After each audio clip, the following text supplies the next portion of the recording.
नमस्कार जी सेवक मित्रांनो, आज आपण पाहू अनुभव मालिकेतील अनुभव क्रमांक 11. श्री हरिभाऊ भानुजी अरेलकर, सेवक क्रमांक 834, मुक्काम जोगीठाणा पेठ, उमरेड, जिल्हा नागपूर. मी या मार्गावर येण्यापूर्वी अतिशय दारू पीत होतो. मला दारूचं व्यसन एवढे होते की सकाळी चहा घेण्याच्या ऐवजी मी दारूच घेत असे. सकाळी उठल्यापासून रात्रीपर्यंत तासातासाने मी दारूच घेत असे. ह्या दारूच्या व्यसनात बरीच वर्ष निघून गेली. वडिलांची सर्व इस्टेट या दारूच्या व्यसनामुळे उधळून टाकली. किराणा दुकानसुद्धा दारूच्या व्यसनामुळे बंद पडले. आता आपले यापुढे काय होणार याची मला फार चिंता वाटू लागली. आपल्याला लोक काय म्हणतील या चिंतेने मला रात्रभर झोप देखील लागत नव्हती. तरी पण दारू पिणे सुरूच होते. अचानक माझ्या मनात दारू पिणे सोडून देण्याचा विचार आला. मी संतोषी मातेचं व्रत केले व तिला प्रार्थना केली. हे माते, जर तू माझे दारूचं व्यसन तोडशील तर मी तुझे मंदिर बांधून तुझी सेवा करीन. काही दिवस व्रत केल्यावर काहीच फायदा झाला नाही. त्यानंतर मी शंकर भगवानची आराधना केली.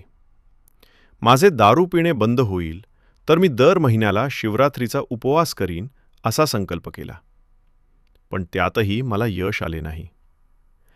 त्यानंतर मला एकदा बाबा हनुमानजीच्या मार्गावरच्या पंधरवाडी चर्चा बैठकीत जाण्याचा योग आला. या मार्गाचा सेवक श्री प्रेमाजी शेटे यांच्याबरोबर श्री केशवराव चिचघरे यांच्याकडे बैठकीसाठी दारू पिऊन गेलो. ह्या बैठकीमध्ये सेवक बाबांच्या मार्गदर्शनाबद्दल चर्चा करीत होते. मी त्याचं मार्गदर्शन ऐकले. असं काही दिवस गेले. माझा दारूचा छंद चालूच होता. दारू बंद करण्याचा प्रयत्न करीत होतो, पण मला यश येत नव्हते. रात्रभर झोप लागत नव्हती. नंतर मी माझ्या मनात निश्चय केला की आता आत्महत्येशिवाय दुसरा पर्याय नाही. मी आत्महत्या करण्याकरिता श्री देवीकर यांची विहीरसुद्धा निवडून ठेवली होती. एके दिवशी मला श्री अर्जुन मोहाडीकर यांच्या घरी जाण्याचा योग आला. तेथेही मी दारू पिऊनच गेलो. श्री अर्जुन मोहाडीकर यांना मी म्हणालो, मला तुमच्या मार्गावर यायचं आहे. तुमचे बाबा माझी दारू बंद करून देतील काय? त्यावर श्री अर्जुनराव मोहाडीकर म्हणाले, दारू पिणाऱ्याला आमचे बाबा मार्गच देत नाहीत. तेव्हा तुला प्रथम दारू सोडावी लागेल.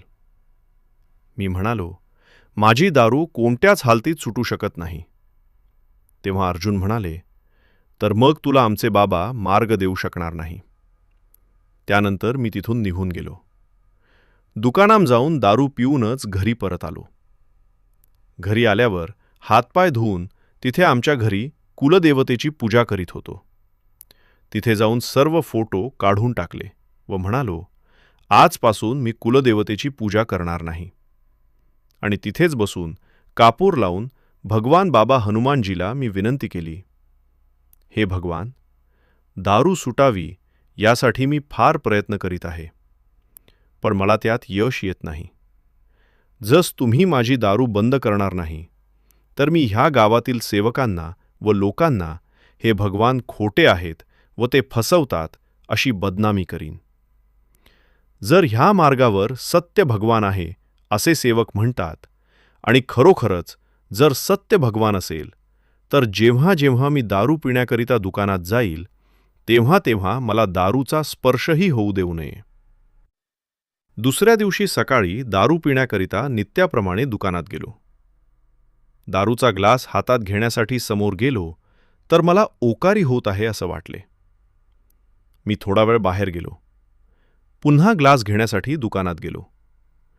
ग्लास उचलण्यासाठी समोर होताच मला एकदम उलटी झाली. त्यावेळी मी दारू पिऊ शकलो नाही. पैसे देऊन मी घरी परत आलो. घरी आल्यानंतर पुन्हा भगवंताला विनंती केली, बाबा, मी पुन्हा दारू पिण्यास जात आहे.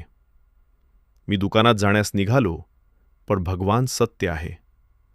बाबाने मला दुकानाच्या आत जाऊच दिले नाही. जाण्याच्या आधीच मला ओकरी होऊ लागली.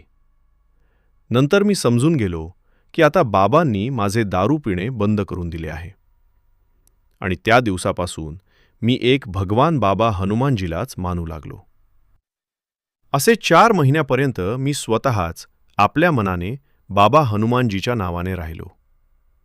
एक दिवस श्री प्रेमाजी शेटे यांच्याकडे गेलो व त्यांना वरील घडामोडीबद्दल माहिती दिली. माझी दारू पूर्णपणे सुपली. आता मला ह्या मार्गावर यायचे आहे. श्री प्रेमाजी शेटे यांनी मला श्री नारायणराव चिचघरे यांच्याकडे नेले. त्यांना पण मी वरीलप्रमाणे घडलेली हकीकत सांगितली. नारायणराव चिचघरे यांनी मला 11 दिवसांचे त्यागाचे कार्य दिले. त्यानंतर 3 महिने साधे कार्य केले. वरील कार्य संपल्यानंतर लगेच मला 42 दिवसांचे त्यागाचे कार्य मिळाले आणि महान त्यागी बाबा जुमदेवजींच्या उपस्थितीत हवन कार्याने समाप्ती झाली. कार्याच्या समाप्तीनंतर बंद केलेले किराणा दुकान पुन्हा चालू केले आणि त्यामध्ये मला अतिशय योग मिळून आज मोठे दुकान महान त्यागी बाबा जुमदेवजीच्या कृपेने चालत आहे. अशा कृपेला मी जीवनात सांभाळून ठेवी.